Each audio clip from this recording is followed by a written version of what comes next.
Kau tak rasa hati kau disiat-siat ke? Dia ni memang betul-betul tak guna, betul lah kan.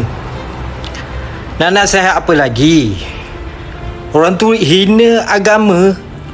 Kau tahu tak, Al-Quran tu kita bawa pun kita letak atas kepala ataupun letak dekat dada, tak melebihi para pusat.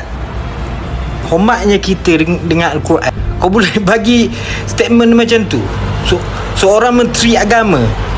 Biasa kita tengok di luar negara kan, tapi kita tak boleh buat apa. Sakitnya hati kita bila orang pijak Al-Quran dekat UK, dekat Amerika sana.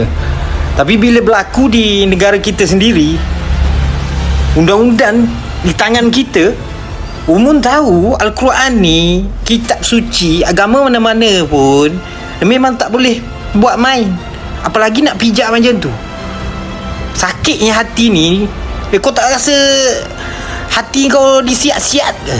Dia bukan menghina umat Islam di Malaysia saja, seluruh dunia.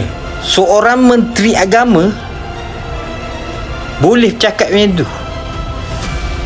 Sedangkan kau tahu undang-undang kat Malaysia ni kalau bab agama sampai mana?